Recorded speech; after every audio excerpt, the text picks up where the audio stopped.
and dying in your beds many years from now, would you be willing to trade all the days from this day to that for one chance, just one chance, to come back here and tell our enemies that they may take our lives, but they'll never take our freedom?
And welcome to Anti-Tyranny News Radio here on UCY.tv. Thank you for joining me this evening.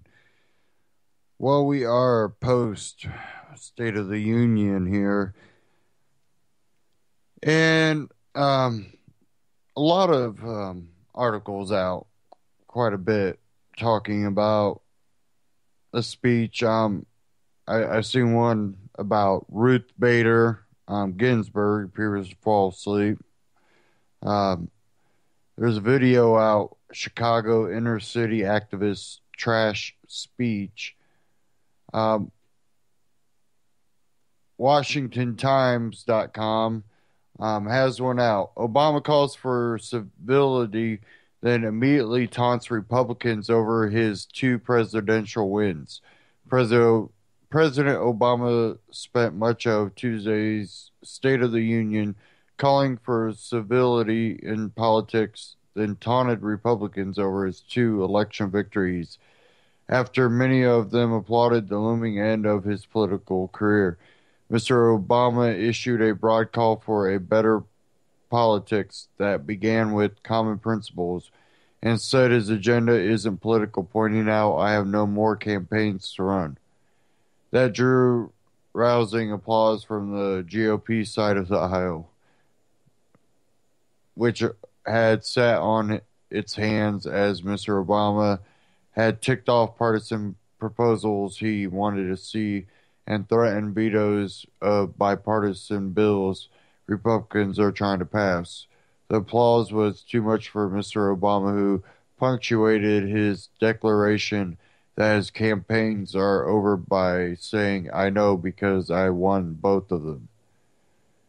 Democrats roared with delight, while red-faced Republicans grimaced.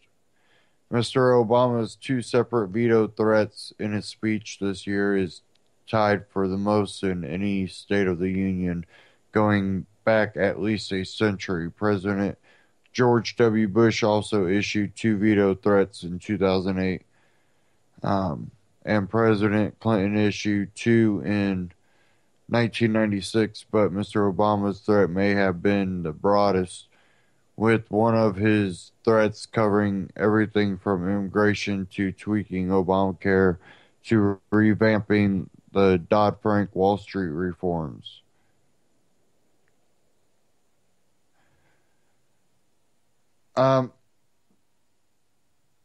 One I want to cover, this is from We Are Change, and this is the biggest State of the Union lies. So let's go ahead and cue this up.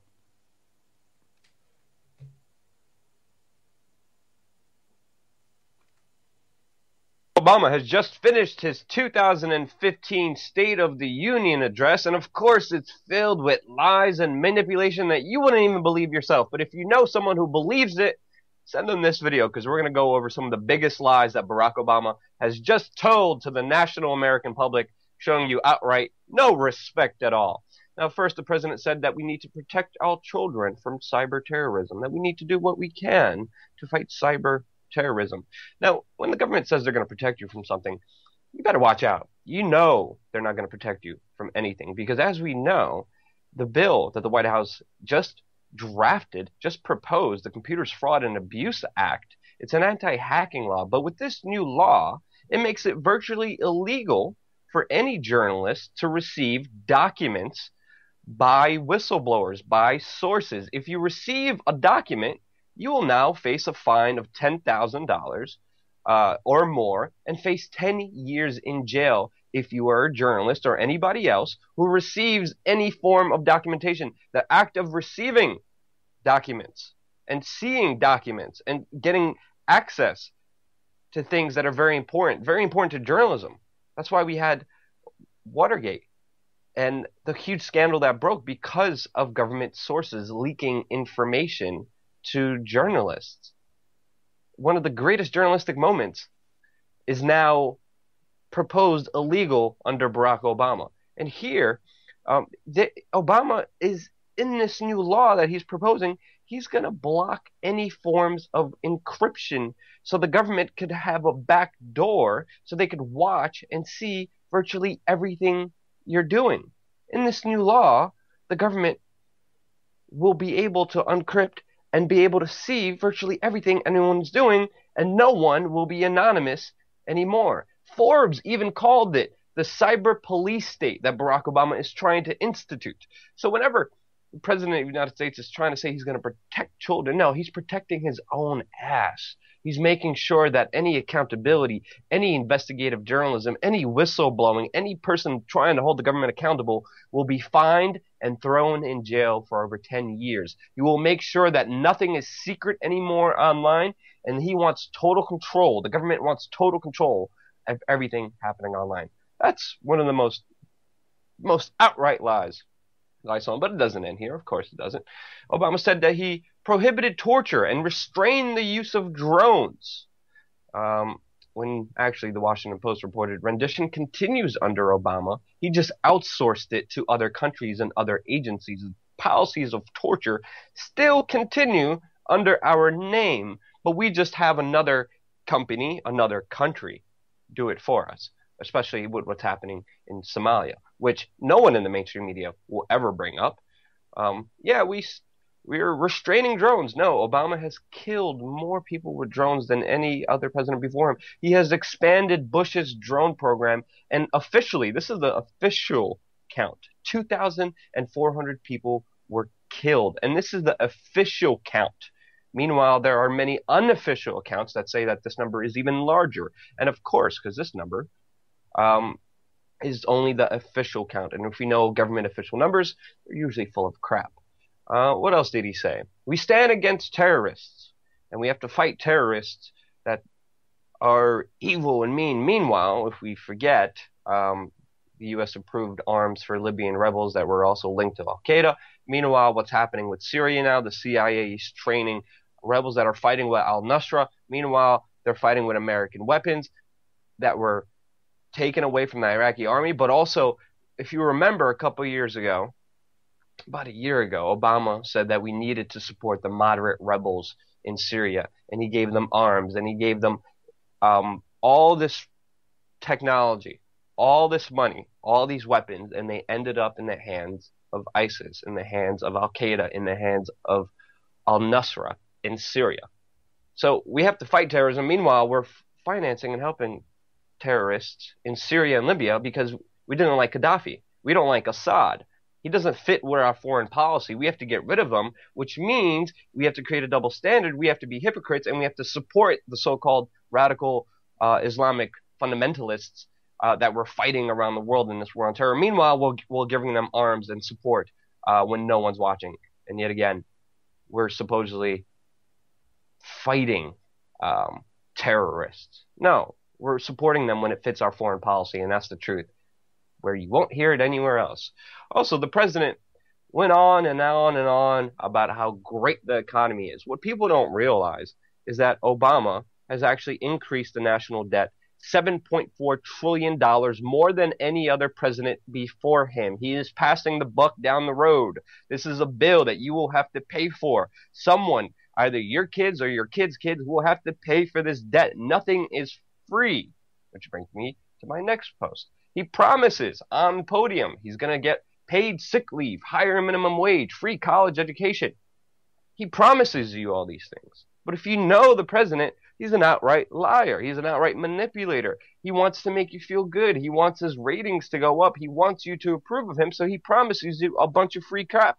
But one thing you have to understand about government, nothing is free. Whenever the government says it's giving you something for free, it's not free. There's no free 2-year community college education. Someone's going to have to pay for that. Who's going to pay for all these things when we are in debt to our heads? We're almost, what, $18 trillion in debt right now? It's been raised $7 trillion so far under Barack Obama. Our economy is fake. It's manipulated. It only looks good from the outside, but when you really look at what's happening with the dollar, with our economy, it's manipulated. It's fake. So the economy is not doing great, especially when we have a bill that keeps rising every month to billions and trillions of dollars that someone will have to pay for. Now, of course, Barack Obama said during his State of the Union address that everyone here plays by the same rules. Man, I guess he hasn't heard of whistleblowers from HSBC that gave documents, which would be now illegal under Obama's new law, to journalists that proved how HSBC, a major bank, was money laundering for drug cartels and terrorist organizations all around the world. When Everett Stern, this brave human being, which we interviewed this man, one of the few first news organizations to interview this brave whistleblower. When we interviewed him and talked to him, he told us how point blank, straight up, he went to the authorities. The authorities ignored it. They gave him a slap on the wrist, and HSBC continued the money laundering to drug cartels and terrorist organizations until they got another slap on the wrist. These people are so criminal. If you support terrorist organizations, if you support drug cartels that are beheading people, murdering, raping, pillaging, doing horrible acts of violence against other human beings, if you are supporting them as an average person, you will go to jail for the rest of your life. If you're giving them money, if you're laundering their money, you will go to jail for the rest of your life.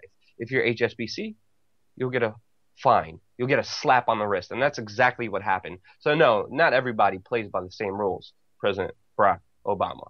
He also loved to talk about how cheap gas is. But in this video, which you can see, it's going to be in the description below, we break down how John Kerry in September met with the leadership of Saudi Arabia. And it's really Saudi Arabia that's causing all these cheap oil prices, because Saudi Arabia and the United States have become an enemy, and that is Syria, and that is Syria with Assad, and Russia. What's happening with Russia is the economy is being destroyed because Russia's economy is primarily based on oil. Once you lower the price of oil, Russia's economies go down. And what they're doing right now is draining Iran, draining Syria, draining Russia, their main foreign policy enemies, with Saudi Arabia, a deal that they caught together, our greatest ally in the region next to Israel. Saudi Arabia, gross human rights violations in the first place, whether it's whipping journalists, beheading women in the street, persecuting people for being gay, and yet we're supposedly fighting for human rights, as Barack Obama says, and everyone plays by the same rules, and we have to make the world fairer, and human rights are very important. Meanwhile, our greatest ally is committing all these human rights violations, and we're working together with them secretly to get rid of Russia and to destroy them economically, which you could see in this video that I broke down just a few weeks ago. Now, Barack Obama started his speech by saying we're fighting 2 wars, but many people don't know this. We actually bombed 7 countries. 7 countries Barack Obama has bombed. If you bomb a country, I think that's a war. So when he says 2 wars, or finally dying off, or finally ending, no, we're still bombing 7 countries. 7 countries were bombed. No one's going to hold him accountable to that fact. And of course, he also called for the reauthorization of force, the AUMF. It's a law that allows the president to torture, indefinitely detain, murder, execute, drone bomb put in jail anybody he wants when he wants. That's what the AMUF is. And under this law, Abdul-Rahim al-Awlaki, a 16-year-old American citizen from Colorado who's trying to find his father, was drone bombed by Barack Obama. Barack Obama has a disposition matrix, a list, a kill list. Barack Obama has a kill list. And because the AMUMF, it allows him to have a kill list of people he wants to murder and kill. One of those people he killed was a 16-year-old American citizen. We asked Robert Gibbs, Obama's spokesperson at the time, what was the official justification? And the official justification that was told to us by Robert Gibbs, which you could see, I'll put the video in the description too, you could see Robert Gibbs, Obama's spokesperson, saying that this 16-year-old innocent American citizen should have had a better father. His father was Anwar al-Awlaki. That doesn't, and of course, Abdul-Rahim al-Awlaki was looking for his father. He never knew his father. He wanted to see his father. He went out there, 16-year-old American citizen, no evidence of him being radicalized, murdered by a drone bomb. So there you have it. Just some of the many lies that we were just told to by the State of the Union, and me breaking it down, how all these things are just manipulations. All this thing is a big screenplay. It's about manipulating you, saying they're going to give you all this free stuff, saying everything's great, everything's awesome, we're doing great, believe us, fake, Hippocratic, nasty portrayal of the illusion that people want you to believe. You will not hear this anywhere else in the mainstream media, so share this video with people who should get a more honest version of the State of the Union. And don't forget to check the description below for more sources and details to what I'm saying right now. Thank you again so much for watching. Don't forget to click the subscribe button.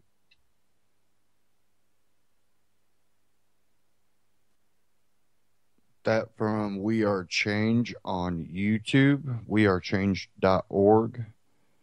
Check that out. Subscribe to their channel to get more.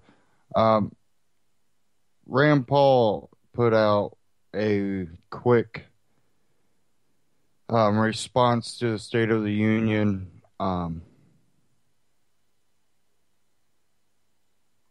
He released this online. And Paul starts by saying all is not well in America, and from here he outlines what he thinks is wrong in the country. So I'm going to play that clip here real quick.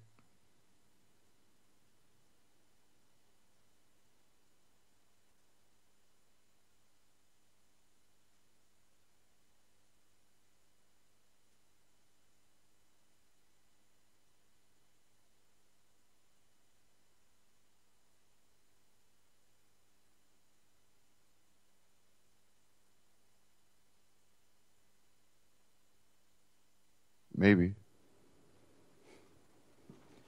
Good evening. I wish I had better news for you, but all is not well in America. America is adrift. Something is clearly wrong. America needs many things, but what America desperately needs is new leadership. I've only been in office a short time, but one thing I've discovered is that there is no monopoly on knowledge in Washington. The best thing that could happen is for us to once and for all limit the terms of all politicians. We already limit the president to 2 terms. I think we should put limits on the terms of Congress and infuse our government with fresh ideas. Before I ran for office, I practiced medicine for nearly 20 years in Bowling Green, Kentucky. Liberal elites fly over my small town, but they don't understand us. They simply seek to impose their will upon us, from what insurance we can buy, to what light bulbs we can use, to how we generate electricity. Most of us in flyover country, and I suspect many who live in our big cities, think that those in government take us for granted. Those of us who are actively pursuing the American dream simply want government to get out of the way. For those of us who feel separated and distant from the American dream, we don't want to be perpetually talked down to, forgotten, and left in perpetual poverty. Many are discouraged that the gifts offered by liberals have not generated wealth, but rather perpetuated poverty. People want a way out, not fake concern and baubles. The war on poverty is 50 years old, and still, black unemployment is twice that of white unemployment. Income inequality has worsened under this administration, and tonight, President Obama offers more of the same policies that have allowed the poor to get poorer and the rich to get richer. Pitting one American against another is not a pathway towards prosperity. The president is intent on redistributing the pie, but not growing it. He misunderstands that the bulk of America wants a bigger pie. They want to work and don't want a hand out, but a hand up. Not only do we need new blood in Washington, we need a new way of thinking in Washington. As a physician, I was taught, first, do no harm, to think before you act, to analyze the unintended consequences of your actions. I think America would be better off if all of our politicians took the same approach. First, do no harm. It's self-evident that the president and Congress are unable to do what every family in America must do, balance their budget. If Congress cannot or will not balance the budget, then we should amend the Constitution to make it mandatory. President Obama is on course to add more to our national debt than all previous presidents combined. We borrow $1 million a minute. Our $18 trillion debt has become an anchor. Some economists argue that the burden of debt costs us 1 million jobs a year. I fear that this enormous burden of debt threatens our currency. I fear that another 2008-style panic is possible, and I fear that this degree of debt is an imminent threat to our national security. You cannot project power from bankruptcy court. It does not make us appear stronger when we borrow money from China and send it to countries that burn our flag. The hollowing out of our national defense comes from the advocates for unlimited spending and perpetual military intervention. Secretary Gates got it right when he said that we've over-militarized our foreign policy. Should we be engaged in trying to encourage stability in the world? Absolutely. But we must think before we act. We must remember the maxim, first, do no harm. Hillary's war in Libya is a prime example of acting without thinking. Libya is now a jihadist wonderland. Jihadists swim in our embassy pool. Our ambassador is dead, and we are now more at risk from terrorist attacks than ever before. Unfortunately, both parties too often seek military intervention without thinking through the possible unintended consequences. Many Republicans only complain that we didn't send U.S. ground troops or we didn't stay long enough. The Middle East lives in the midst of a 1,000-year war between Sunni and Shia. Superimposed on the long war is a century-old war pitting a barbaric aberration of Islam against a civilized Islam. We are foolish to believe that we will solve this puzzle. We must defend ourselves and defend vital American interest, but we must not be deluded into believing that we can remake the Middle East in an image of Western democracy. At home, much of the nation still suffers.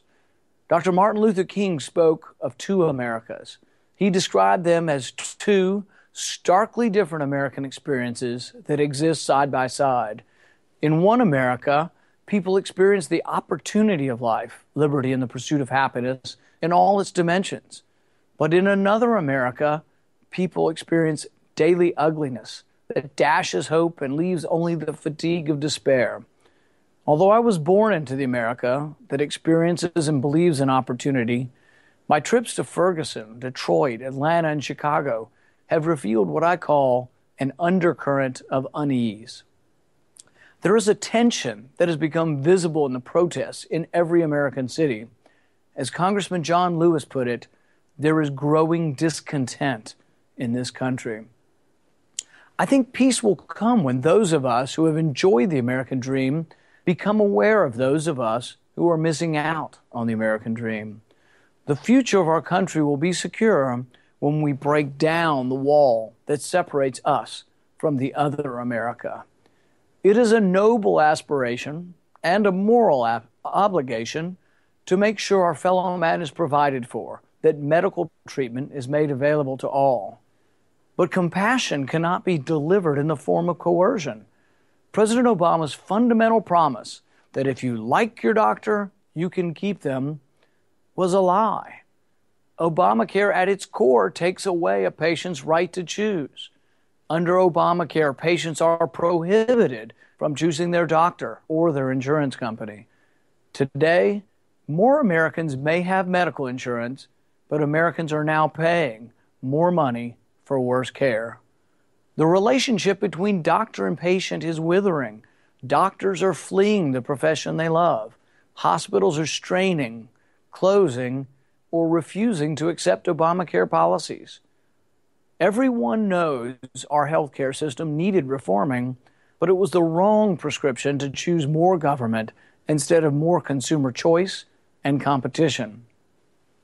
Obamacare restricts freedom and must be repealed. I was asked recently how we would fix our healthcare system, and I replied, let's try freedom again. It worked for over 200 years. The president tonight calls for higher taxes. I believe we should do the opposite. I propose that we cut everyone's taxes from the richest to the poorest, and we cut spending at the same time. Imagine a private stimulus fed by allowing you to keep more of your own money. Some will ask, but what of the safety net? I say, we will not cut one penny from the safety net until we've cut every penny from corporate welfare. So much of Washington's inability to cut waste in government comes from them simply not doing their job. It has been several decades since Congress passed all of the spending bills individually. Instead, the spending bills are lumped together in something they call a cromnibus that is thousands of pages long. They allow no amendments to cut wasteful spending. Often the bill is plopped on our desk with only a few hours to review. No one, and I mean no one, is able to read what's in the bill. To fix this, I will introduce legislation called Read the Bills Act. It mandates that Congress wait 1 day for each 20 pages of legislation. Congress should also live under the laws they pass. I will introduce a constitutional amendment that Congress shall pass no law that exempts Congress from the requirements of the bill. We have set up a privilege class in Washington, and Americans are sick and tired of it. These elites say, trust us, we won't violate your privacy. But when the intelligence director is not punished for lying to Congress, how are we to trust them? Are we to trust them to collect and hold every American's phone records? Remember, these are the same people who have only a 10% approval rating. The Constitution is clear. Politicians should not collect this information without a warrant. Warrants must be specific to the individual, and there must be probable cause before a government is allowed to search any American's documents. The president created this vast dragnet by executive order without congressional authority. He should immediately end this invasion of our privacy. We need to return to our founding principles and stand up for the entire Bill of Rights. To defend the Bill of Rights, we must have a strong national defense. I believe national defense is the single most important constitutional obligation of our federal government. We should have a military that is second to none in the world and ready to defend us from all enemies. To defend ourselves, we need a lean, mean, fighting machine that doesn't waste money on a bloated civilian bureaucracy. The civilian bureaucracy at the Pentagon has doubled in the last 30 years, gobbling up the money necessary to modernize our defense. That's why I will propose the first ever audit of the Pentagon and seek ways to make our Defense Department more modern and efficient without breaking the bank.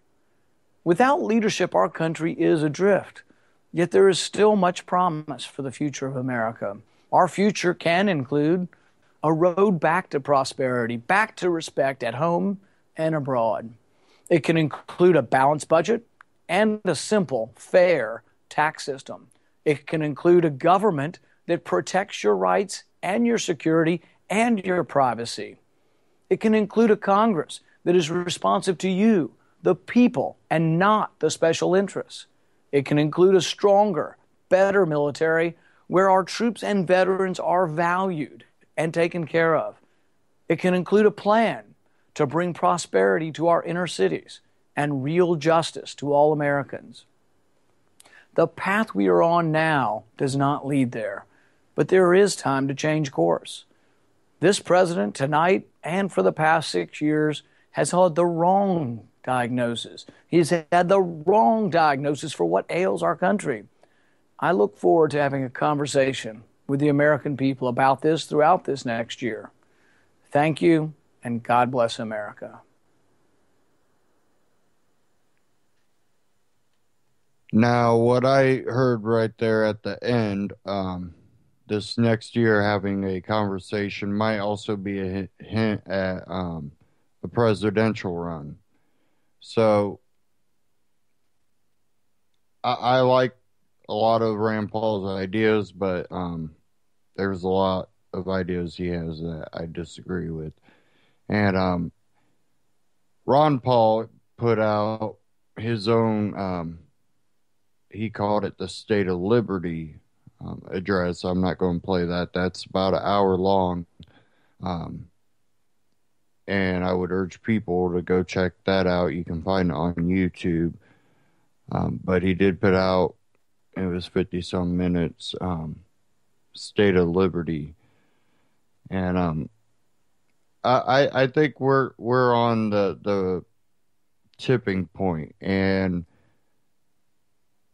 when it comes to the political system, I don't think the federal level is going to be effective. And I think after you watch what happened, every election really, but even the last election, you got your Republicans in. Oh, we need a Republican. It's not going to change anything. Local level nullification, jury nullification. These are the things that we really need to focus on. If someone like Rand Paul got in and truly did something, that would be amazing. But I don't hold any expectations when it comes to that. So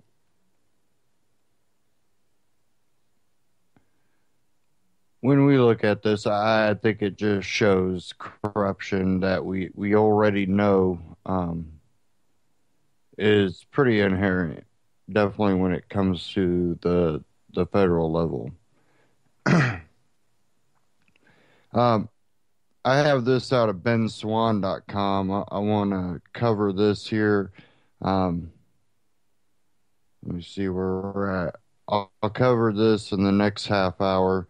The Silk Road trial continues after dramatic revelations. That coming out of Ben Swan. We'll get into that right now. And here it says, Silk Road. This is a quote from Dead Pirate Roberts. Silk Road was founded on libertarian principles and continues to be operated on them. It is a great idea and a great practical system. It is not a utopia. It is regulated by market forces, not a central power. Even I am subject to free market or to market forces. By my competition, no one is forced to be here. The same principles that have allowed Silk Road to flourish can and do work anywhere human beings come together. The only difference is that the state is unable to get its thieving, murderous mitts on it. Out of New York City, on Tuesday, the trial of Silk Road creator Ross Ulbright will continue in a federal courthouse in the Southern District of New York City. Albright is accused of trafficking drugs on the internet, narcotics trafficking conspiracy, computer hacking conspiracy, and money laundering conspiracy for his role as the creator of the Silk Road and for allegedly being the man behind the online persona that ran the marketplace, Dead Pirate Roberts. In the first week of the trial, the prosecution attempted to convince the jury that Albright was DPR by showcasing exhibit after exhibit of drugs purchased by undercover officer with the Homeland Security investigations. The government claims that Albright was running the administrative side of the website during these and other drug purchases and thus should be held responsible for the purchases. The government is claiming Albright is responsible under something known as transferred intent.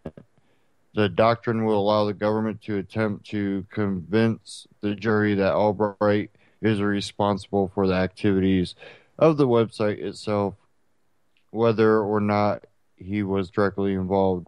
Ross's mother, Lynn Albright, has said that if the precedent is set during her son's trial, it could put a chill on the internet.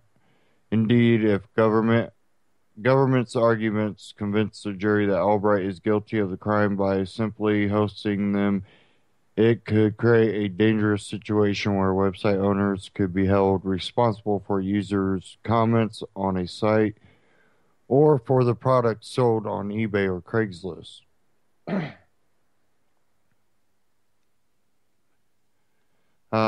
As the IB Times wrote, if found guilty, he will go down as the first person in history to be convicted for the actions of the users of his website rather than merely his own actions. The first week of the trial was not without controversy. At the end of day one, Judge Catherine Forrest warned the courtroom that if jury nullification activists were present outside the courtroom in the morning, she would implement an anonymous jury that would be sequestered and brought in through a special location. The defense attorneys and Albright family asked activists to discontinue the activities because they might do more harm than good. The fear is that if the jury is anonymized, a process usually reserved for high-profile mafia and criminal kingpin cases, it may send the message that Albright is dangerous or that the jurors are in danger. Day two began with the prosecution continuing to question DHS agent and apparent Silk Road mole Jared Der Yeganyan. Lead prosecutor Saren Turner presented several screenshots related to criminal activity on the Silk Road. He asked Der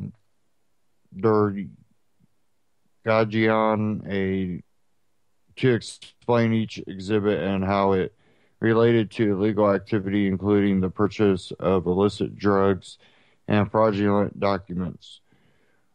While it has been demonstrated that drugs were in fact trafficked through Silk Road, charges of conspiracy to traffic in hacking software and stolen passports have yet to be substantiated by the government. Even if the prosecution proves that drugs, fraudulent documents, and hacking software services were in fact trafficked through Silk Road, they must still demonstrate that at the time of the alleged illegal activity, Albright was acting as Dread Pirate Roberts and the Silk Road administrator. In the late afternoon, the prosecution questioned Der Yeganyan on the specifics of how the government arrested Albright. He said that DHS concocted a plan to get Albright in a public space with internet to catch him with the undercover agent as Dead Pirate Roberts.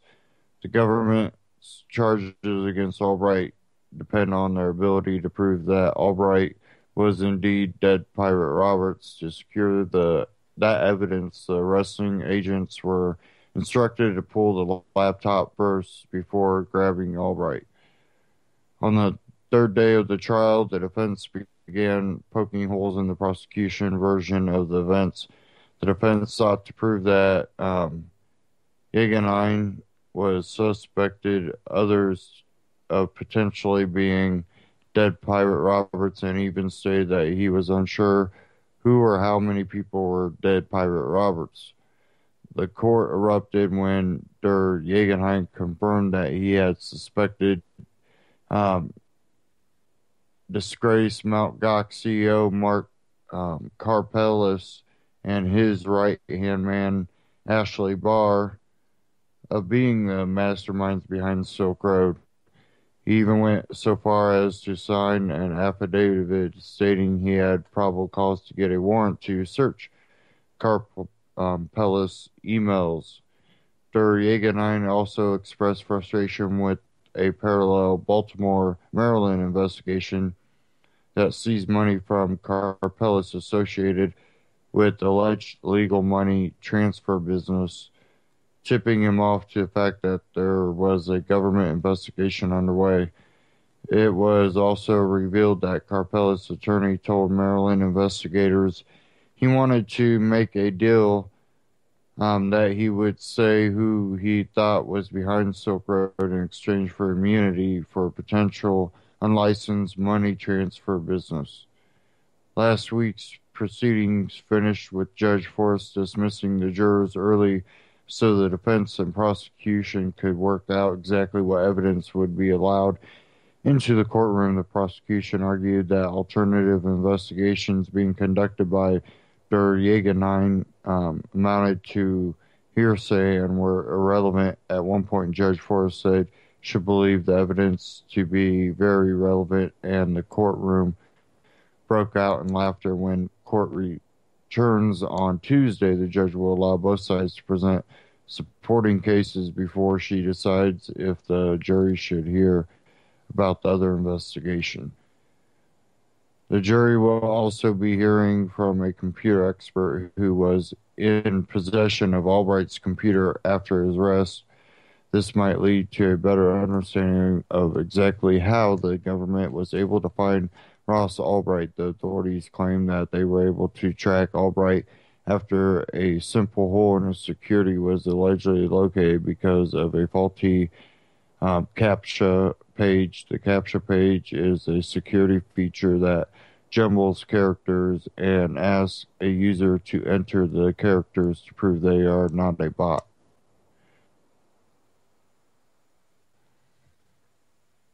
However, Nicholas Weaver, a researcher for the International Computer Science Institute and University of California, called the FBI's version of events inconsistent with reality. Online security and privacy researcher Nick Kubrilovic also called the scenario impossible. If the FBI obtained access to the website and this Albright through illegal means, then the evidence could be thrown out. Unfortunately, for this team to make that defense, they would have to claim ownership of the site itself, something they seem determined to avoid. The trial is expected to run for another 3 to 5 weeks before arguments conclude and the jury makes its decision. And get that from benswan.com.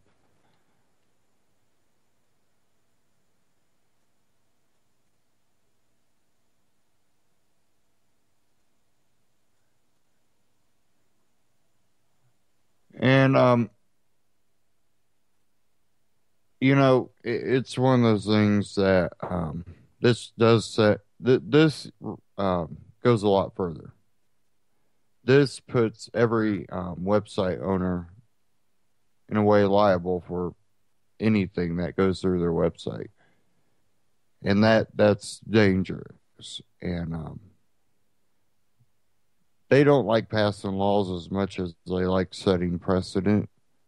So this might be a case that we really want to keep a real close eye on. And we already had basically a cleansing of the jury of anybody that was seeing things about jury nullification or read things about jury nullification, causing the people trying to spread true information, factual information, were forced to stop doing so in the threat of basically setting the jury up. Which in a way, it was just another form of setting the jury up by cleansing the jury.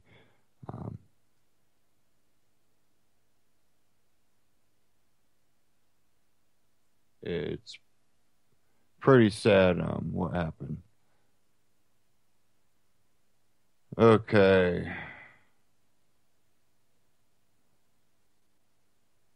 I did have something here. I did want to play.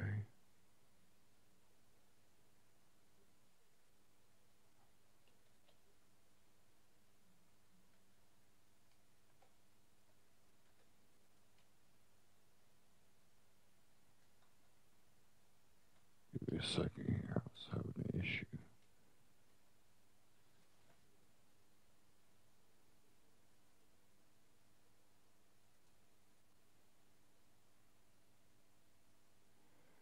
Okay. Oh. Excuse me.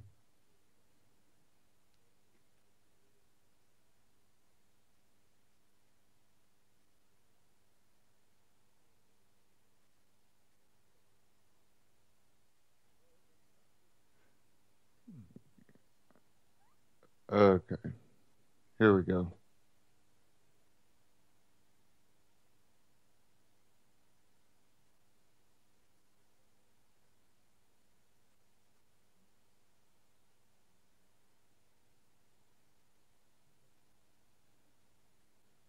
Okay, here we go. Here we go.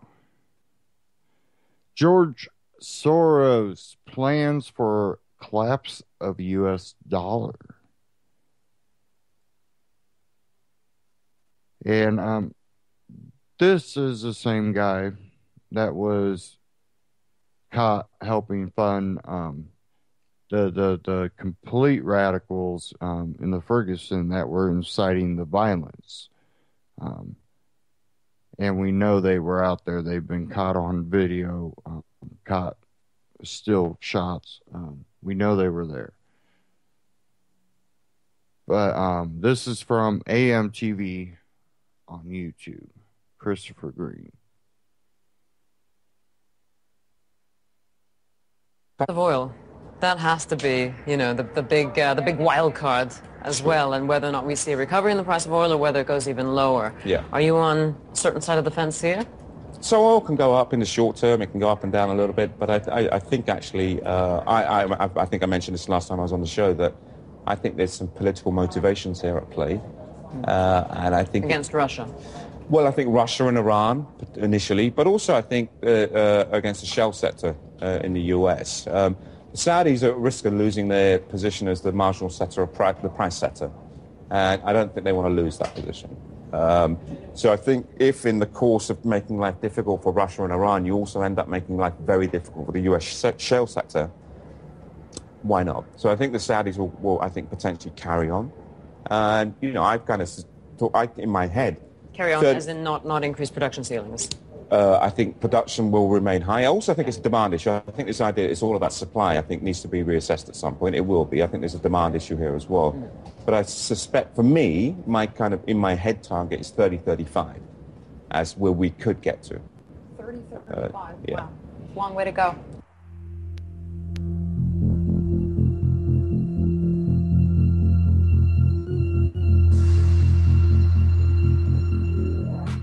Hey everybody, I'm Christopher Green. You're tuning into AMTV Alternative Media Television. It's Monday morning, and personally I got a jam-packed day, so I just got out of the shower. The hair's all over the place.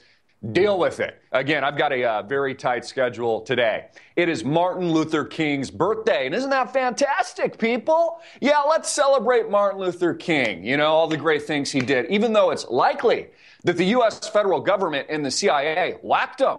Yeah, that's right. Martin Luther King's own heirs, his own family, thinks it was the CIA that killed him. tried to frame him. He, of course, had extramarital affairs. This was all very likely and all pretty well known by now. It's amazing. The American people don't know any of this information. In fact, the CIA tried to blackmail him into committing suicide. And this is all something we celebrate in the United States of America. It's amazing that the Ferguson rioters and protesters aren't protesting for legitimate causes like this. The government whacking, supposedly, Martin Luther King Jr. But again, nobody gives a shit.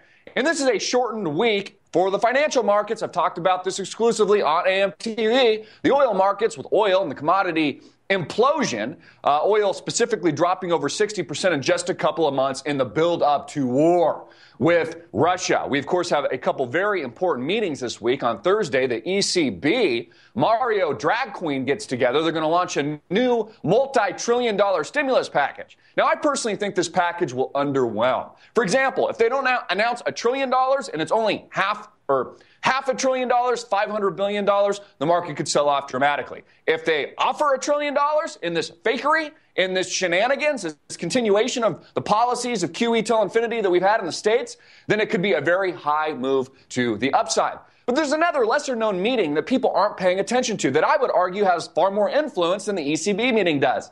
And that's the meeting in Davos, Switzerland. Davos, Switzerland, the Swiss Alps that is coinciding and overlapping with the meeting at the ECB. It starts one day prior.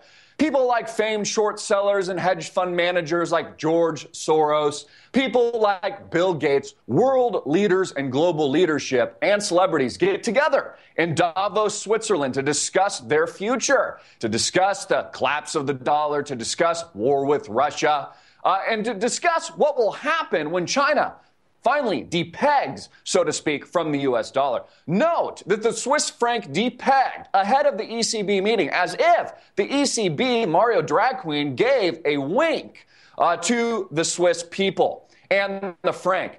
They, of course, had been pegged to the euro for some time now. I think it was $1.20 to the euro, but decided to just throw in the towel and do what investors are reluctant to do and to depeg itself, causing rapid appreciation of some 30% in a few milliseconds. They would rather cut their losses now than continue to have their currency pegged to the euro before they launch QE. You see, when QE is launched in Europe, the Swiss would be obligated to buy all those worthless bonds, buy all that worthless debt to ruin their own currency. So they decided just to take a hike, to get the hell out of there, something I think other countries, notably the PIGS nations, Portugal, Italy, Ireland, Greece, Spain, etc., will be doing in the not-too-distant future as well. We also have the Greece elections coming at the end of this month with the likely Syriza party, which is an anti-austerity and anti-bailout party, likely not just to win, but potentially may, in fact,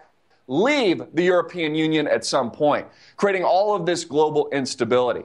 You see, what's important about the Swiss franc, what's important about these meetings, it's a microcosm and it foreshadows what's going to happen to the U.S. dollar. Just like the Swiss franc out of nowhere decided to depeg itself from the euro and cause this rift in the markets, this seismic event, the same thing's going to happen here in the United States when the Chinese and the yuan and the BRICS nations decide to depeg themselves, so to speak. For those of you in the know in the currency markets, the renminbi, the official currency of the Chinese, has been pegged to the U.S. dollar since, I believe, 1995. Then it went off its peg and then went back on its peg unofficially throughout the 2008-2009 crisis. It's now a floating currency. It trades in a very thin margin, a very thin range in relationship to other currencies like the dollar and a basket of other global currencies. But at some point, and the People's Bank of China has telegraphed this to the American people in the world, but nobody's paying attention, they're going to leave that free float. They're going to leave that narrow margin and let it to really float away from the dollar. It's exactly why they've been setting up these bilateral agreements Russia has with China. It's exactly why Putin has put his foot down. He's let the ruble collapse. He's letting his people suffer. He is showing sheer force to the American people right now. They are moving away from this petrodollar relationship that has priced oil for years now, that has made up the sovereignty of the United States, that has made up the economic powerhouse of the West. You know, these propaganda films with Bradley Cooper that are out now on Chris Kyle to promote the illegal occupations and wars in places like Iraq and Afghanistan. That's what I'm talking about, folks. So we have an extremely volatile, violent, potentially weak, not just in financial markets, but the shenanigans of the world's elite, the George Soroses getting together and planning their next move, planning how to handle all this, planning how the Ukraine war will escalate in the spring when things warm up a little bit. Again, all of this economic warfare is leading to real and legitimate war. And the American people and Europeans need to wake up to it. All this fakery, all these shenanigans, all this QE into infinity, at some point, the American people are going to have to pay the piper. Europeans are going to have to pay the piper. It's going to be you and your family that suffers, while these scumbags at the tippy-top echelon of our societies sail off into the sunset. I mean, they're already properly diversified. They've already structured their portfolios into real assets, but not the little guy, because the little guy is blinded by this mainstream media bullshit machine. They don't even know the truth about MLK, Martin Luther King Jr., somebody, honestly, I personally admire, but people don't know the truth about him. He was likely whacked by his own government. It tells you something, folks. You can't trust your own government. I'm Christopher Green. Get it out everywhere. Make it viral. Hard hitting it in your face. And click the link below to support our sponsor. AMTV on YouTube. Christopher Green. You know, that's why I've been urging people, put your cash into something else. Don't invest all your retirement in stock market. I think tangible assets are the only way to preserve basically what you have. And that's to a point. If you really look at it, there could be a situation where you might have to leave. Some people might choose to stay and try to fight, but some people might see that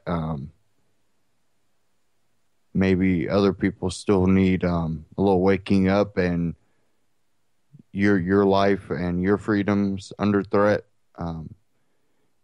And, you know, we see this where World War II, we understand that you basically could maybe gun owners be gone after. And just because you've owned a gun in the past, you're automatically suspect. We could see an atmosphere of chaos, and they need someone to blame. And this is how governments are usually grasp for more power. And it's by finding a enemy that they can point the blame at. And when it starts becoming where they're pointing the finger domestically, you might feel it. And, you know, I've been buying silver. I've been buying all kinds of gear. If you go to antityrannynews.com/metal, check out Amagi Metals, and they have great prices. And right now, silver is somewhere around $18, and a month ago, I think it was down around low 15s, maybe high 14s.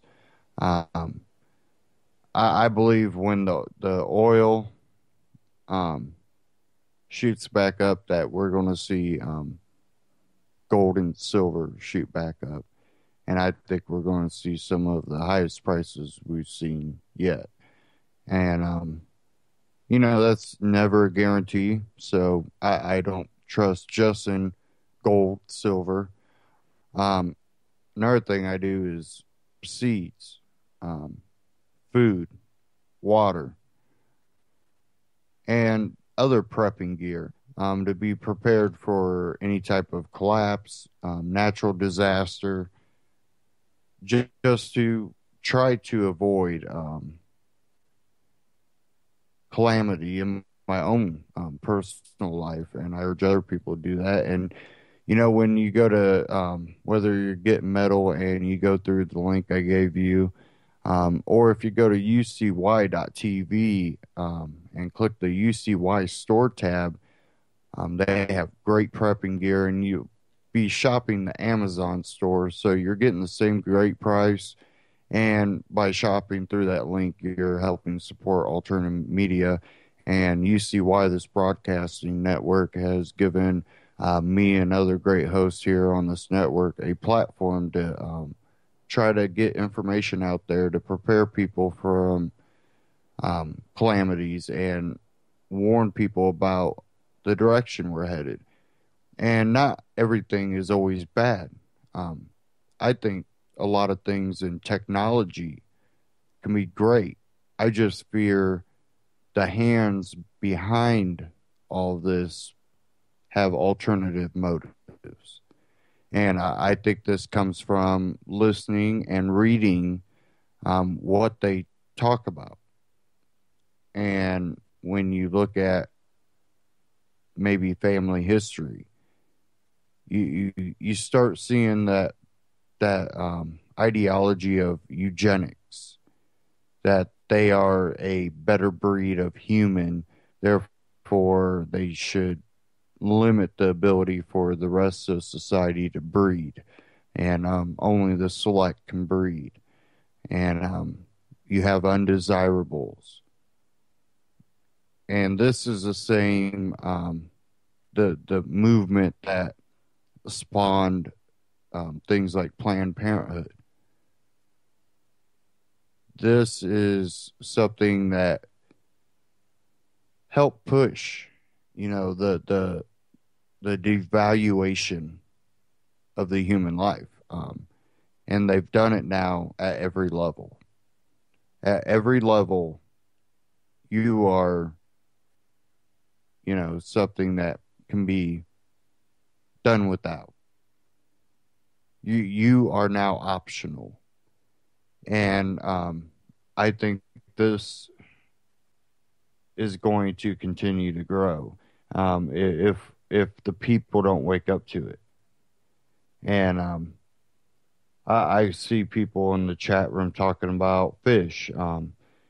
Prepping, is also knowing how to survive. Being able to fish, know where to fish, know where to look for things that are edible and not poisonous. Knowing what can be used as medicine. And there's a lot of things out there that you can survive off of nature and do pretty well. But it takes a lot of knowledge, and prepping is also gaining knowledge. And no one can be 100%, but you have to try to put as much effort into it as possible to prevent what could be. There's some people that take it to the extreme, and that's their choice. I don't tend to take it to the extreme, but I do take it seriously, where I do prepare for different scenarios. If something was to happen to things like Fukushima, you want to try to prepare for things like that. You never know what type of natural disaster might happen, or economic disaster, or we never know what can happen. And you can't be 100%, but you can at least try to do your best.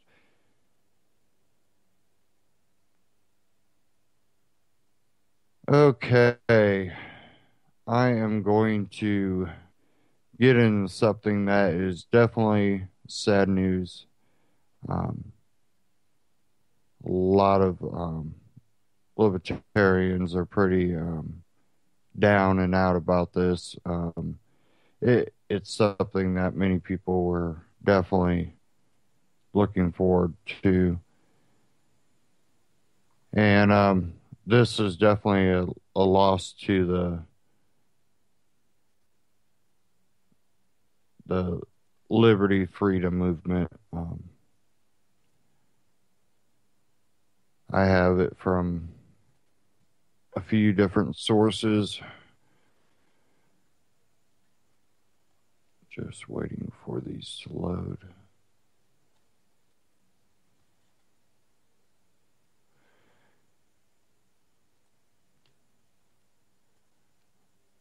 This one from benswan.com. Deaths of Gray State director and family under investigation. Apple Valley, Minnesota police have released limited details regarding the deaths of filmmaker David Crowley, his wife, Cornell, and their 5-year-old daughter, but have acknowledged that the deaths have been treated as suspicious while an investigation is underway.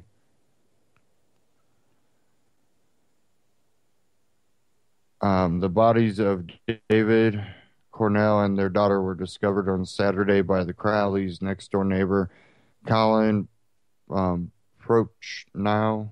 It was reported that the bodies had been inside the home for several weeks.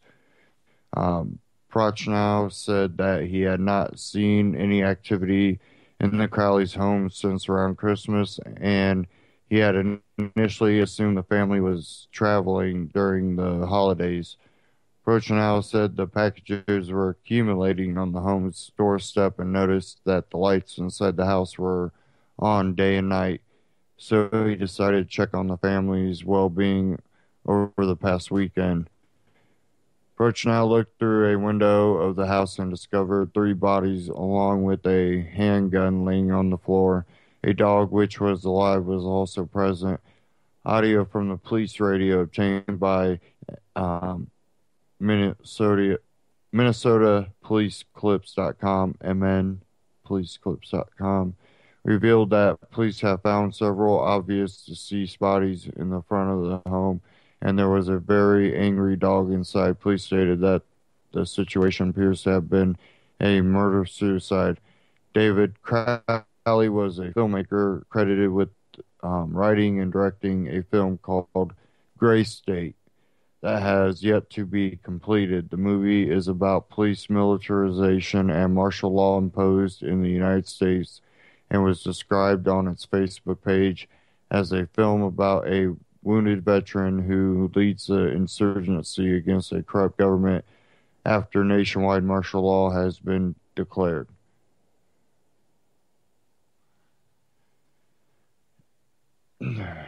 And this is sad, and we don't know all the facts. Here's one from twincities.com. Before death of family, Apple Valley filmmaker voiced struggle over project. In the days leading up to his death, David Crowley still had hope that his independent film would pan out. But Crowley, an Apple Valley filmmaker and screenwriter, also showed concern over the project Gray State, a movie that the Army veteran scripted but had yet to film. In an email to a prospective producer, Crowley wrote that the project was now almost completely abandoned by its original backers and that he was exhausted from carrying and managing this burden for so many years. Maybe the workload got too crazy. I don't know the personal reason, but at the end of it all, here I am at the end of this tunnel all alone, he wrote to Los Angeles' first assistant director in an email obtained by the Pioneer Press. The fans continue to gather, but they're frustrated and despondent. No one believes anymore. Crowley reached out to Jason Allen in December 17 email asking if he wanted to be an executive producer and help out with the logistics of the film project, which he stated about 4 years ago and revolves around a plot of government conspiracy. Jason, you know exactly what to do with this, Crowley wrote. Allen didn't get the opportunity to take Crowley up on his offer on Saturday. Apple Valley police found Crowley, 29, his wife, Cornell, a 28-year-old dietitian, and their 5-year-old daughter, Renee, found dead of gunshot wounds in what investigators are saying was a murder-suicide at the family's home in the 1,000 block of Ramsdale Drive. The deaths left their families, neighbors, and friends wondering what went wrong. Mason Hendricks, a friend of the couple, said he was unaware of even the slightest hint of trouble, financial or otherwise, between David and Cornell, and that he can't comprehend how one of them would hurt each other. I honestly believe, and this is all speculative, that this may have been a joint decision, Hendricks said of the murder-suicide, and he and Cornell had a great relationship. They were like that couple that finish each other's sentences, and you're like, shut up, please, you're too cute.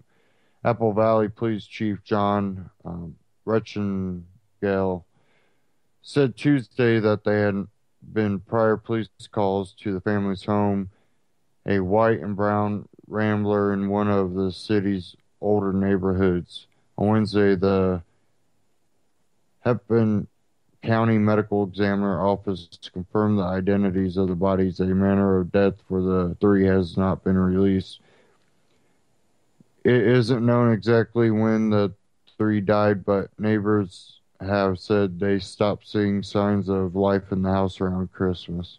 Hendricks said that one of David Crowley's friends spoke with him on or around December 17th. Crowley's brother Dan dropped off Christmas presents on their doorstep December 26th or 27th.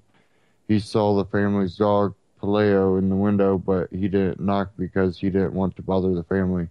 Crowley's brother is taking care of the dog, Hendricks said. David Crowley, an Ottawa, Minnesota native, left behind a short note, Hendricks said. As far as its contents, Hendricks would say only that it goes into some stuff that needs to be looked into later. Allen said that he had been in touch with Crowley about his project over the past 4 years, mostly through emails. In September, Crowley flew to Los Angeles to meet with possible financiers and producer types. Allen said that he seemed upbeat and positive about the project after the trip. In December 17th email, Crowley wrote that in a few weeks he was going to release a 2.5-hour documentary, a manifesto on the Gray State model called The Rise, completely in tandem with a few new trailers for a Gray State series that has an integrated storyline. When you see The Rise and the new trailers for Gray State series, you'll know what I mean when I say I have followed my heart at every step, he wrote. Crowley goes on to write that his wife was helping him build a database of professionals, actors, and other industry contacts interested in the project, which he described as generating a time bomb of public interest. For Allen, that energy and enthusiasm do not show a man who was about to give up on his life.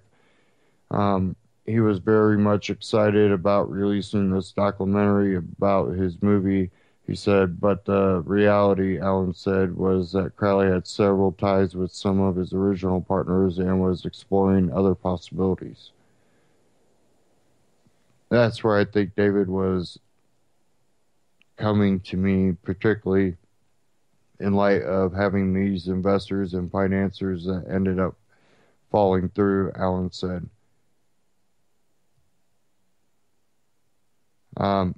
And I had, in the past year, reached out to Gray State and wanted to have David on, and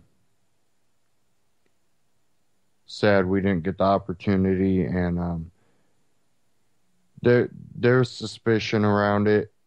Again, we don't know all the facts. I don't know. There could be depression. We just don't know, and I'm not going to jump to conclusions. What I do hope is that in some way someone can pick up the pieces of Gray State and don't allow this to fail. I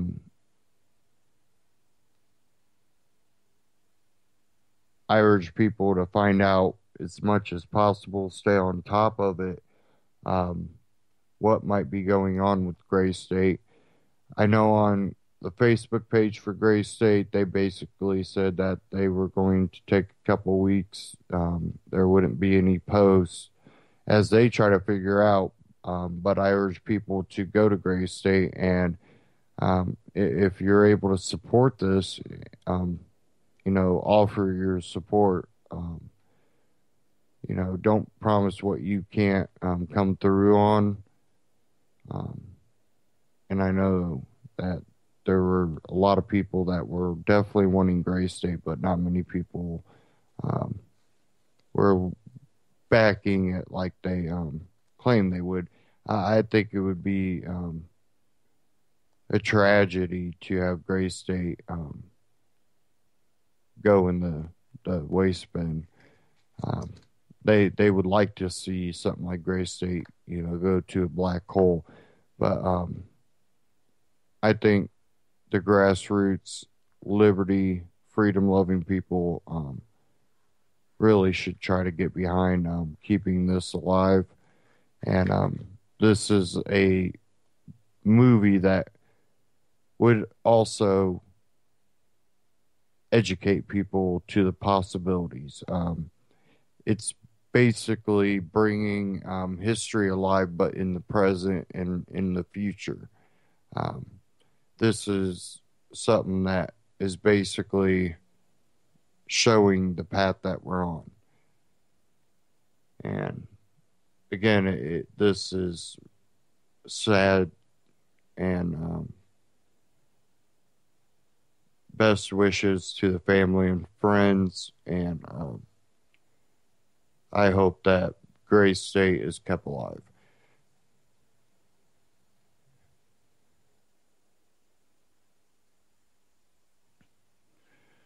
Okay, we're going to move on here.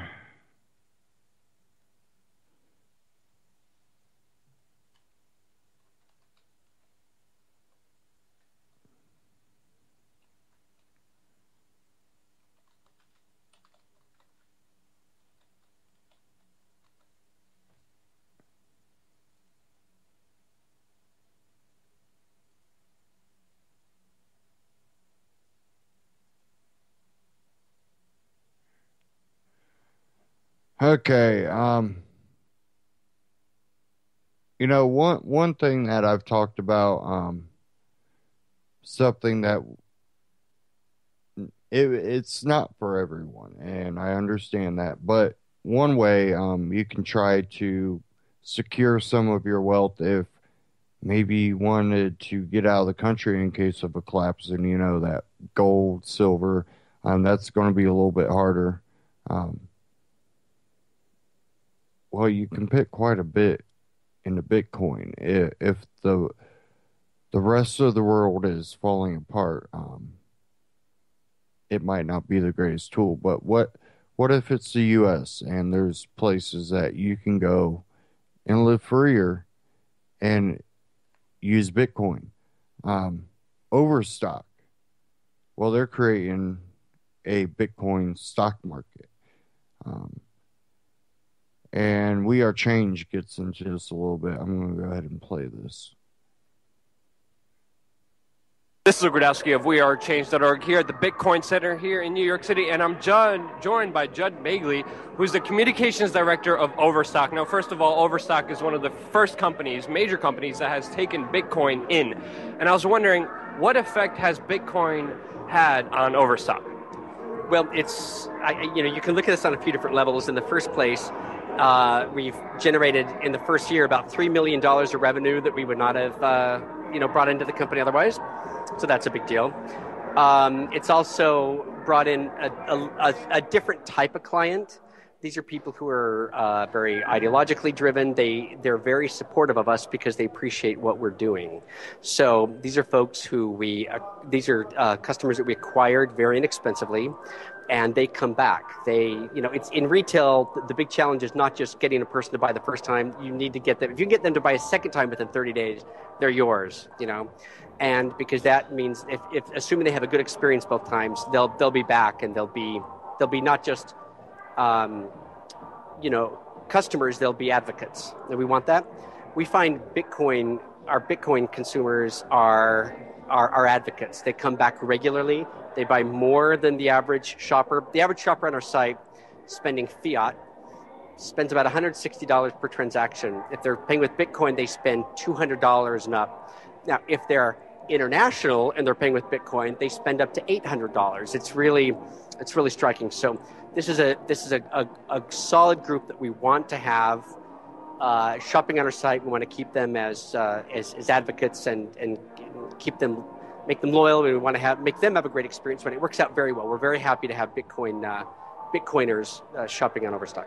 And we know Bitcoin has opened up a whole nother world of innovation. It's a whole nother way of paying. It's a whole new technology that people are slowly getting into. There's been a lot of up and downs, but when it comes to Overstock and Bitcoin, what kind of innovations, what kind of new products do you guys have working and going on right now that we should know about? Well, so the decision to accept Bitcoin was kind of twofold. There's a business decision, but there's also a philosophical decision. The philosophical decision is based on this idea that currency is too important a thing to leave in control of governments. And it's the sort of thing that it's wrong that some government bureaucrat can sign into existence trillions of dollars, just like that. We like Bitcoin because it has a lot of the virtues of gold in the sense that it is numeric, it's mathematically constrained. So it's inflation proof. It's not regulated by any one government or any one central authority. We like that. So we're big fans of Bitcoin philosophically as well. So as we stand back and look at what can we do to further increase adoption of Bitcoin, one of the things we're considering doing is seeing if it's possible to take all our many, many millions of customers, on the order of tens of millions, and give them each a Bitcoin wallet, and then push to them some instruction on exactly how to use it. And maybe let some percentage of them dip their toes in and kind of get a sense for how it works, feel comfortable with it, have it not be some foreign thing to them. We'll kind of be doing our part that way. We're also looking at using Bitcoin technology, by which I mean blockchain technology, trying to move other business practices to it.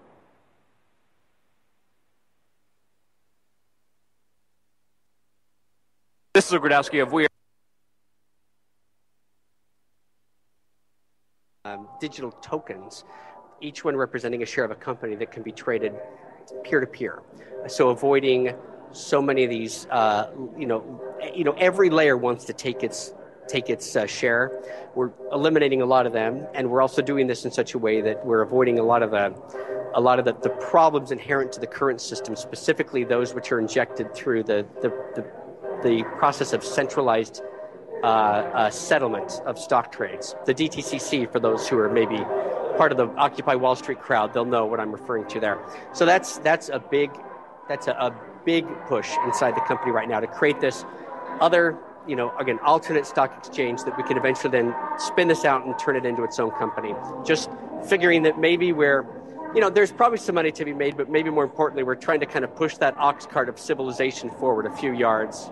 With more transparency, with more oversight, especially with the blockchain, will you guys be using Bitcoin or another form of alternative currency when it comes to using cryptocurrency in this kind of new, could you call it even a New York Stock Exchange?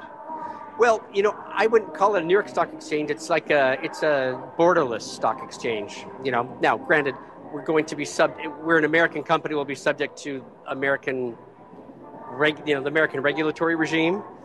Hopefully, along the way, maybe we can improve it a little bit too. But for now, it's I guess we just call it an alternative market for the exchange of securities of public companies. So it's and we're doing it on the blockchain now. As far as whether or not we're using Bitcoin,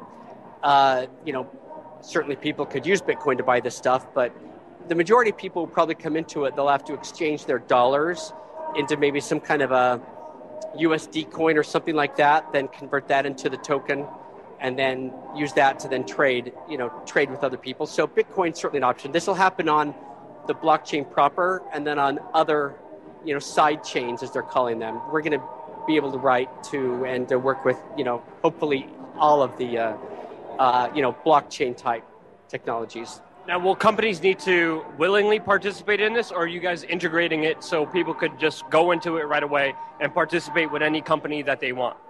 No, companies are going to have to sign up. So we're going to prove the concept with Overstock at some point, and then open it up to other companies to come along and input their, and convert some of their shares into these tokens, and then allow trading to begin that way. We figure that there are a lot of larger companies that are going to want to do this, but one of our markets we think initially is going to be, kind of small companies that would like to access the public equity markets, but for a number of reasons, including the inefficiencies that result in manipulation. There are a lot of companies that don't dare, enter the public markets because it's expensive and the chips are frankly stacked against them. They don't want to get them. Anyway, we think this could be the perfect solution for them. So we see a lot of companies maybe going public that otherwise wouldn't, and we'd like them to go public on our platform. With cryptocurrencies, with a blockchain, with complete oversight and transparency. Precisely. Yep. Wow. That sounds really amazing, and I'm really intrigued that Overstock is taking this kind of advantage because, again, Bitcoin is such a new world that it hasn't been divulged into. But one of the main things that's going up against Bitcoin is government regulations and government controls. Can you tell us about some of the kind of challenges you face when it comes to regulations, when it comes to government and implementing some of these changes and these new innovations that you guys are talking about making? Well, it's interesting that, one of the reasons why we feel deeply dissatisfied with the status quo is the regulatory regime in America. We feel like the SEC is not the entity best equipped to regulate securities markets. We feel that is a responsibility that probably lies within the Department of Justice. Okay, but the SEC is the regulator we have, so it's the one we're going to work with. We're dedicating substantial resources to figuring out how to navigate these waters, because when we finally do present this to them, we expect a lot of blank stares in return, because this will be something that, as far as we know and we believe, they will have never been presented with anything even remarkably close, even mildly close, even in the same universe as this sort of thing. So it's going to be, to say it's not going to be a challenge would be a lie. It is going to be a challenge.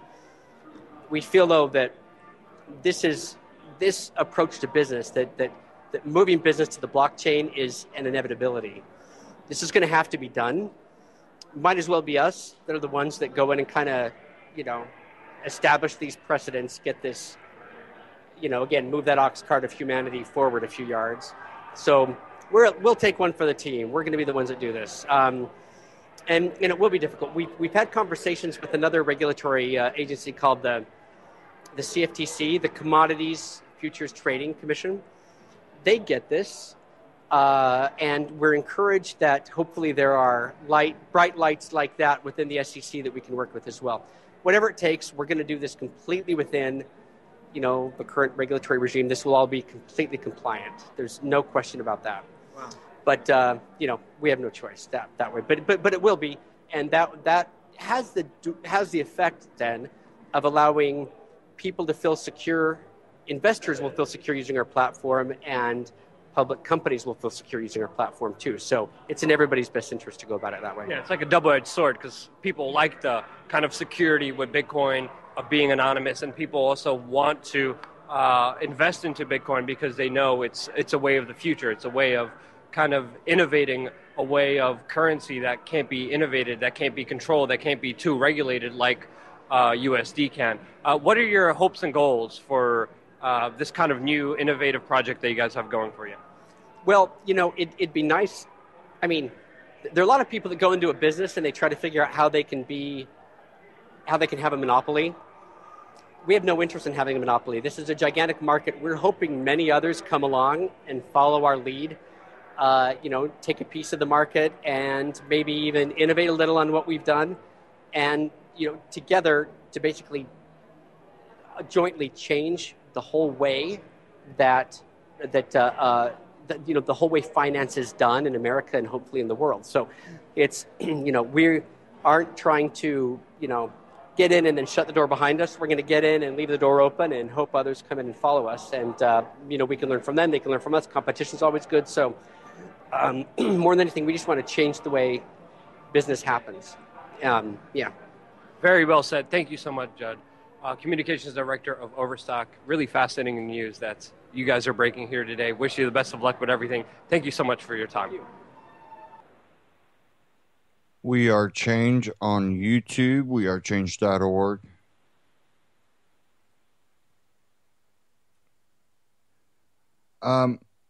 Bitcoin, I think it is revolutionary when it comes to decentralizing a currency, even though it's not a tangible asset as many would like.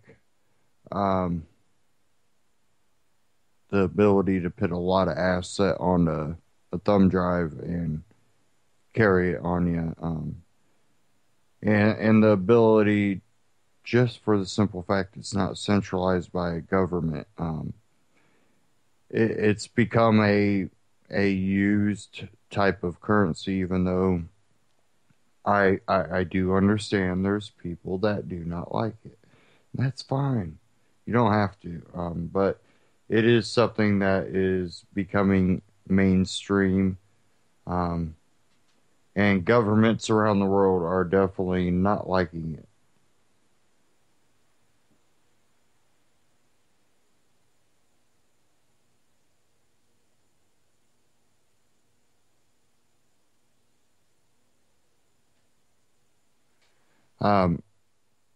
We've seen where governments have basically digitized their currencies already.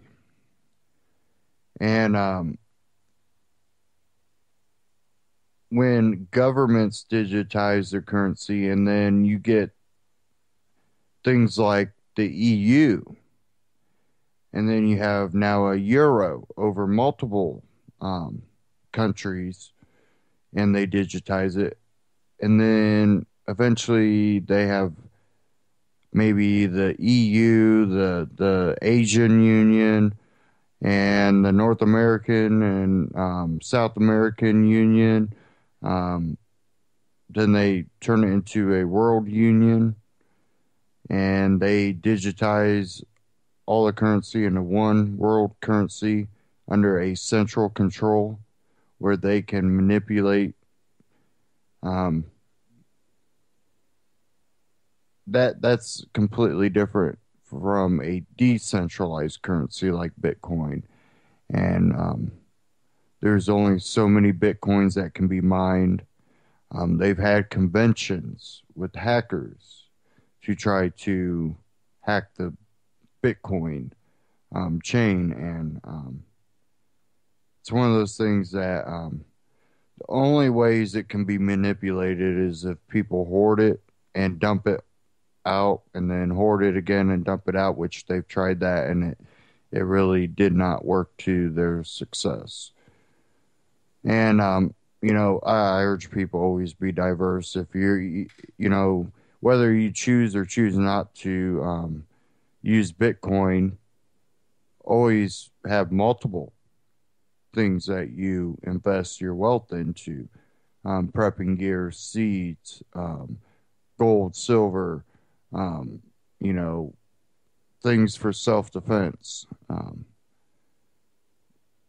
Invest in a little bit of everything. Maybe even other currencies from different parts of the world if you choose. Um, there's a lot of things that you can diversify your money into, and I think the more the better. Nothing is ever guaranteed with any of it, and I'm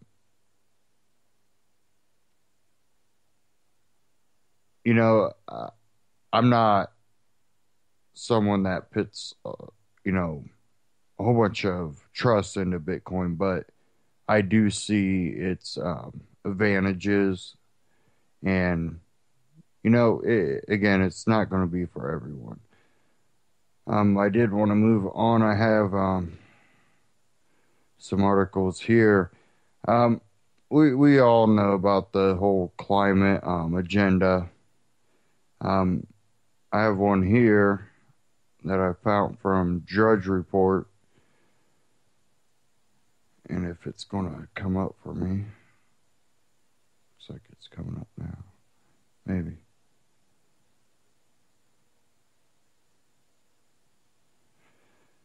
This one's from the Daily Caller. It's just really slow right now.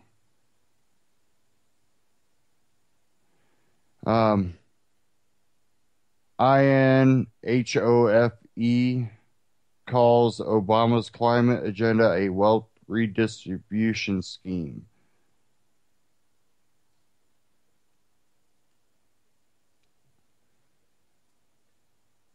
Just give me a second. I'm dealing with slow internet here.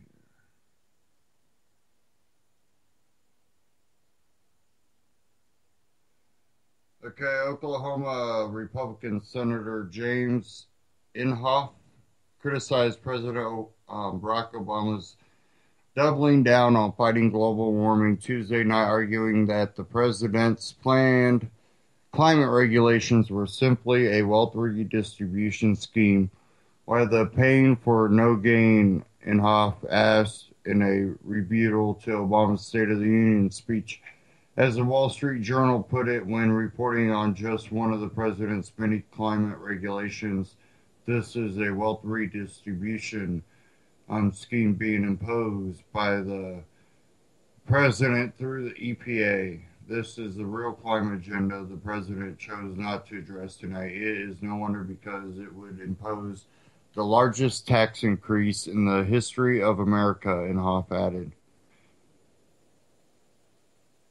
Obama's second to final State of the Union speech Tuesday night focused mainly on his middle-class economics plan to increase taxes on the wealthy and ramp up social programs. His speech only mentioned the word climate 4 times, but the president warned that doing nothing to fight global warming means we'll continue to see rising oceans, longer, hotter heat waves, dangerous droughts and floods, and massive disruptions that can trigger greater migration, conflict, and hunger around the globe.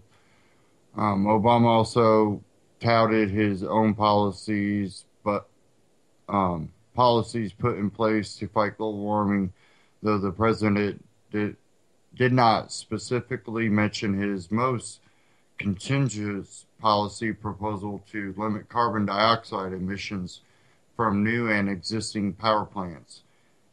That's why over the past 6 years, we've done more than ever before to combat climate change, from the way we produce energy to the way we use it, Obama said. That's why we set aside more public land and waters than any administration in history.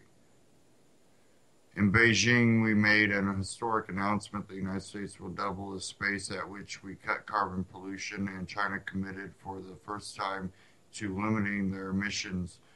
Obama continued, and because the world's 2 largest economies came together, other nations are now stepping up and offering hope that this year the world will finally reach an agreement to protect the one planet we've got.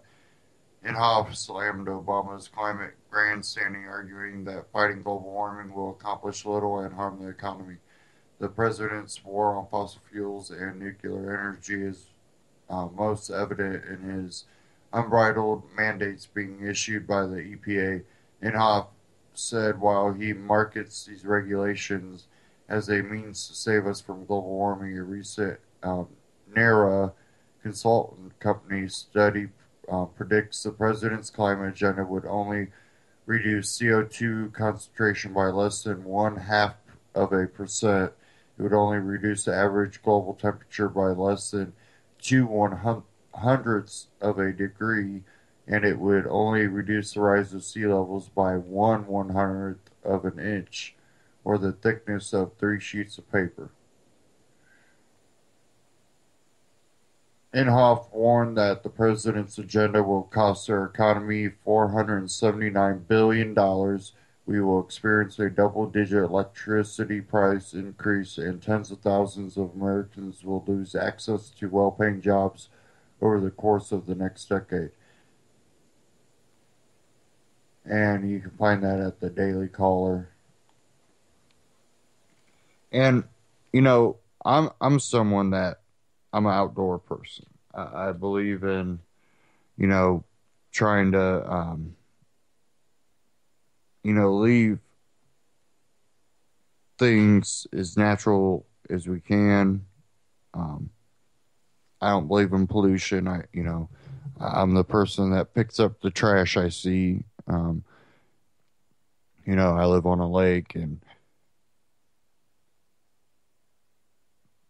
I take an effort to live off the land as much as possible, and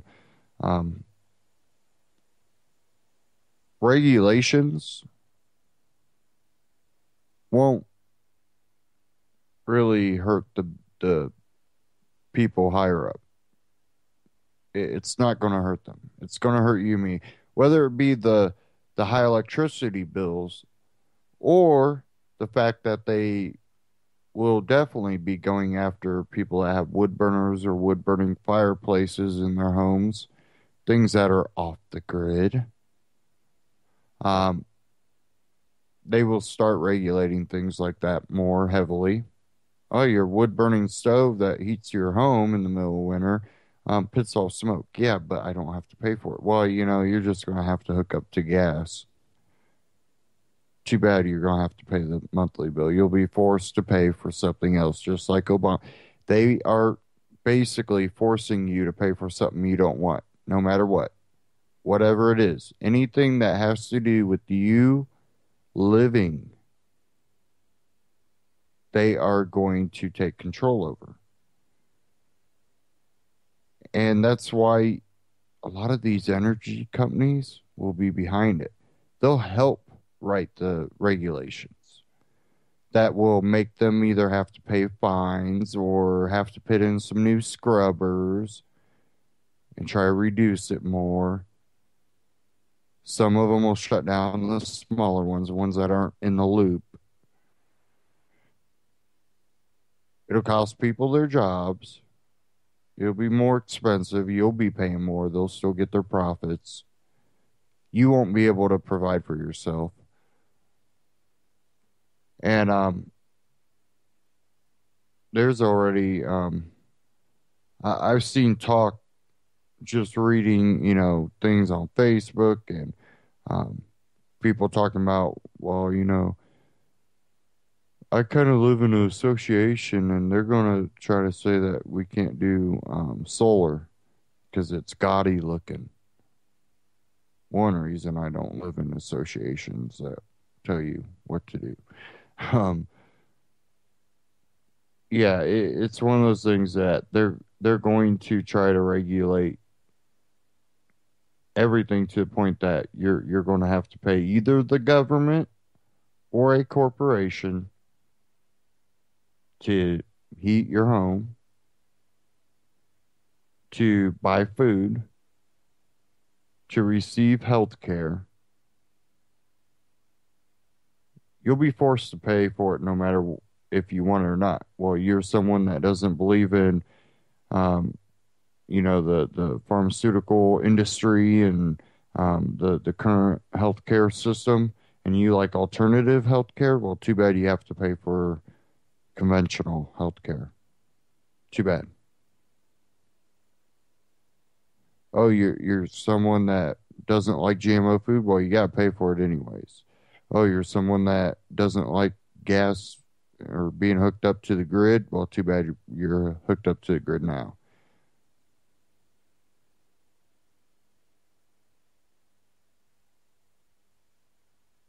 It's getting out of control.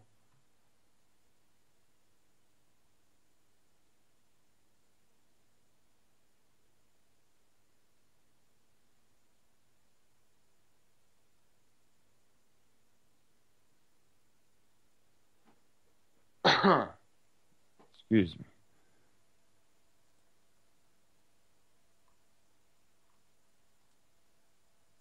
Okay.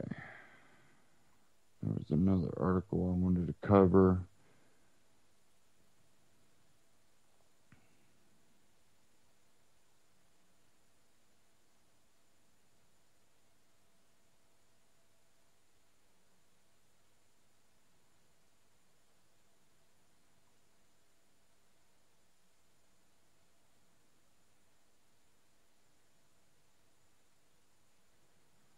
Um,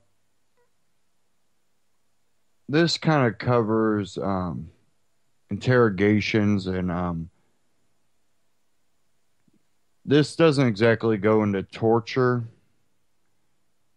but this does kind of relate to it. And I'm going to play it now. I'm going to play a clip and then we'll talk about it before we get too far into the broadcast. We're coming towards the end. We got 15 minutes. This is only about 2.5 minute clip. And this one, it's from benswan.com. It's titled Scientific Study Interrogators Can Trick People into Falsely Believing that They've Committed Crimes. And this originated from Discovery News. Interrogators are known for having ways of making you talk. And they can make you talk, even about things that never happened. Hello viewers, Trace here for D News. You may think your memory is perfect, or you may be like me and occasionally forget your own name. But there's an interesting third option for memory. You may remember things that never even happened. A study in psychological science showed that by using the right, or rather the wrong, techniques, people can be led to think that they've done things they never did. Serious things that got the police involved. Things you would and should probably remember doing. Lead researcher Julia Shaw and her team contacted the caregivers of 60 students from the University of British Columbia. They asked them to give them specific accounts of events in the students' lives from when they were 11 to 14. Then the researchers brought in the students for a series of 3 interviews, each a week apart. In the first interview, the students were told about 2 events from adolescence, except one of them wasn't real. The researchers would tell them the students had either committed some sort of crime, like assault or theft, or had experienced some emotional trauma, like being attacked by a dog. Even though the story overall was fake, the researchers sprinkled in some real details from the time in that student's life. Then the subjects were asked to explain what had happened, and when they understandably struggled to remember the thing that they'd never done, interviewers encouraged them to try anyway and focus on specific details. In the second and third interviews, the students were asked again to describe both events. Now, if you think you would have called shenanigans by this point, you're probably wrong. 71% of the students who were told they committed a crime in their youth actually believed they'd done it. 55% of them gave detailed accounts of their dealings with police. The subjects that were told they had emotional trauma didn't fare much better, with 76% of them giving specific details and confidently recounting the experience. You may think people with better memories would be more resistant to being inceptioned, but that's not the case. A study at UC Irvine tested ordinary people along with some who had highly superior autobiographical memory. The subjects with HSAM could remember what day of the week specific dates were and could tell you exactly when major events took place. These people have no excuse for getting anniversaries. And yet, when they were baited into thinking they had seen things they hadn't, like footage of United Flight 93 crashing in Pennsylvania on September 11th, subjects with super memory took the bait as often as everyone else, about a fifth of the time. These studies highlight just how malleable our memories are and how they can be shaped with a little coaxing. It has big implications for police interviews and interrogations, and now I really want to listen to all of Jay's interviews from Serial again. For more proof that your brain is a dirty liar, Anthony elaborates on false memories over here. What's another quirk of the human brain you think is interesting? If there's one we haven't covered, let us know in the comments and we'll check it out, if we remember to.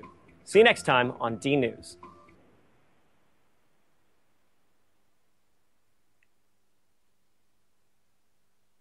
So it says here some psychologists have long theorized that it is possible for interrogators to use certain techniques to obtain false confessions from suspects by tricking them into believing that they committed the crime in question. The Association for Psychology Science noted that this phenomenon has been observed in the cases of some wrongfully accused criminal suspects. However, Julia Shaw of the University of Bedfordshire and Stephen Porter at the University of British Columbia decided to put the theory to the test in a lab setting and conducted a study which was recently published in the scientific journal Psychological Science. The above embedded video was from Discovery Channel's D News, described their findings. And we've known that they've used these type of techniques, and we've known that the government has done operations where they basically turned people into people they weren't. They convinced them that they were something they weren't. Convinced them that they were agents working for the government to do something, and that they've been undercover for so long, or you think this stuff is something you see in the movies, but I think it goes way beyond that. I think that the movies represent a lot of reality, and I think that's the way that people are blinded by reality, because if they've seen it in a movie, then, well, if it was in a movie, it's not real. We've been always told, it's on TV or it's in the movie, it's not real. But when movies start representing reality and we still believe that, it becomes a propaganda tool in itself. And I think that really has happened to a lot of society. And I think there's movies out there that have been warning us, and movies out there that, in a way, they were good intended movies, but because of what we've been told about, it's a movie, it's not real. But if it represents reality, then we shouldn't blow it off because we've seen it in a movie. I think that would be the wrong thing to do. A movie might take something to the extreme, but I really do think that it has some representation a lot of times of reality. You got to remember the people, there's people writing this. So what they hear about, what they talk about, what they see in every day is a influence on them. So, yeah, it's definitely possible. Okay, we have a few more minutes. I can cover this last one. And this again from benswan.com. British spy agency hacking and stealing emails from NBC News, New York Times, and Washington Post. Washington, D.C. newly released National Security Agency documents obtained by whistleblower Edward Snowden show that during a 10-minute time span in 2008, the UK's GCHQ spy agency collected at least 70,000 emails from journalists at the Washington Post, the New York Times, NBC News, and multiple overseas news organizations. Just the latest in a string of releases revealing the massive capabilities of modern intelligence gathering organizations. The information is renewing fears of massive security complex that is threatening the rights of private citizens as well as government watchdogs. Interestingly, GHCQ listed investigative journalists as the second greatest threats to security, directly behind terrorist organizations. Don't expect outrage from the Obama administration, which itself has seized the private communications of reporters and hacked journalists' phone lines and email.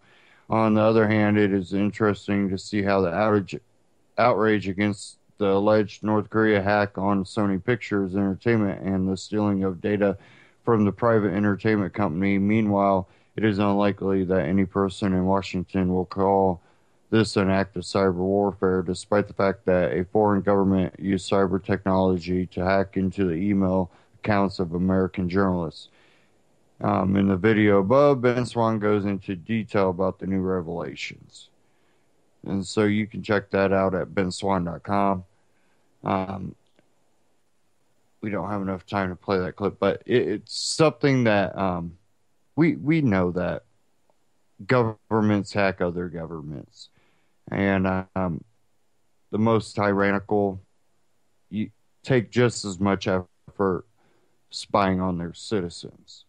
And I really believe that's what we have here in America now, is a tyrannical, out of control, overbloated government that is hell bent on knowing everything you do and criminalizing everything you do if they are not benefiting off of you.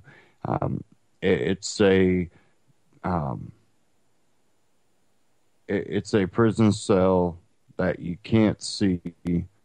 It's the illusion of freedom, but the only freedom you get is to benefit the government. And when you are no longer beneficial to the government,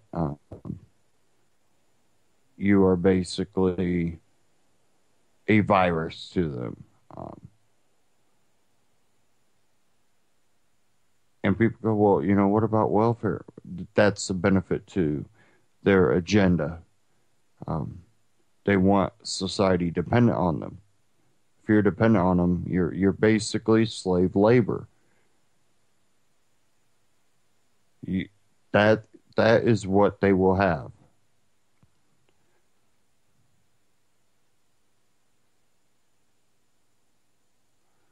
And that's where martial law, that's where that comes into play. That's where the work camps will come into play. And of course, it'll always start out with, it's for your protection. And like I said at the beginning of the broadcast,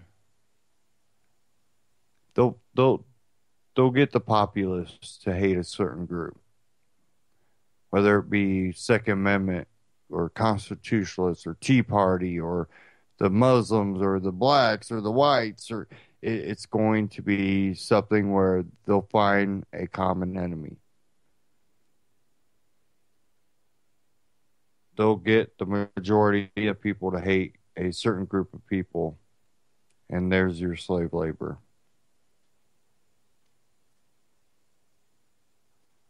I always urge people to read history, not just World War II, just go back, whether it be the Roman times or, further. There's always a group of people that are the enemy, and they become basically enslaved. And it's allowed to happen when the majority of the populace decides to remain silent. And that's the most dangerous thing. And, I believe it was Thomas Jefferson that said that, the way for tyrants to prevail is for men of good conscience to remain silent. Probably paraphrasing it there. But it's true. When we choose to say nothing, do nothing, we are part of the problem.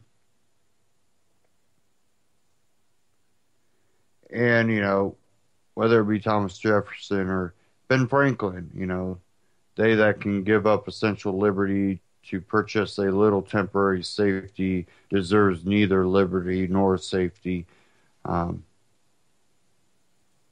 These are sayings and quotes that still resonate today and are still relevant today. Even though these men were flawed, we're all flawed. But